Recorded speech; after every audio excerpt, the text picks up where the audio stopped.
की। मुसलमान भी कहते हैं कि एक बनो। इस्लाम जो है क्या करता है कि एक को ही मानते हैं, तो वो एक है ही है। लेकिन हम सब जो देखो कि एकता वाली जो भावना है, तो हम एक क्यों नहीं हो रहे? हम अलग अलग जो ये सुर अलाप है, अलग अलग जो ताल अलाप है, ये हमारी कमी है। उधर से तो एकता ही है, स्त्री है और पुरुष है, स्त्री और पुरुष भी है, तो ये नीचे आकर हुआ।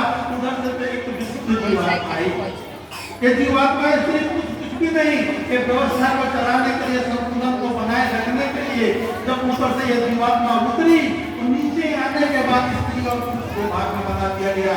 ये व्यवस्था जो है ये चलती रही, काल भगवान की व्यवस्था, इसको काल भगवान ने इस व्यवस्था को बनाया।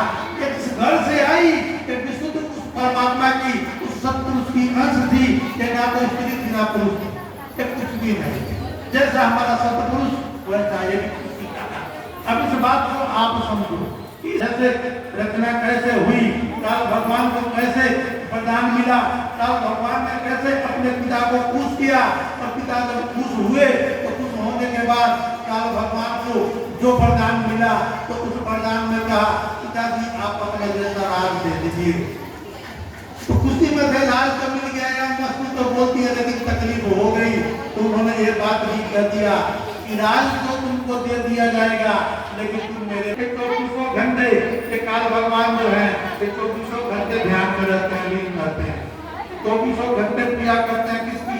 अपने पिता के सतपुरुष की पूजा करते रहते हैं। और इनकी पूजा और आराधना जो है इनकी स्वीकार भी होती है, लेकिन दर्शन नहीं मिलता है।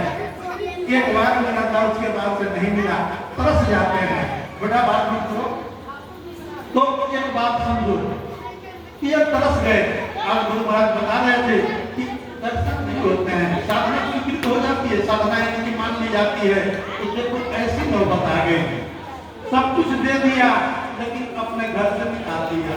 अब देखो बहुत दिनों के बाद बच्चे जब अपने माँ बाप से मिलते हैं, देखो कैसे आंखों से आंसू गिरने लगते हैं, इधर बच्चे भी रोते हैं, उधर माँ बाप भी रोते हैं। कैसा प्रेम छलकता है, कैसी प्रेम की धार छलकती है, खुशी के आंसू आ जाते हैं।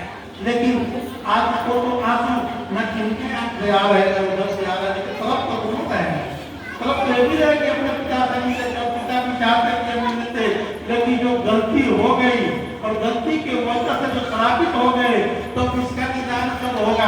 अब तो वही जानते हैं जिन्होंने रास्ते को बदल दिया।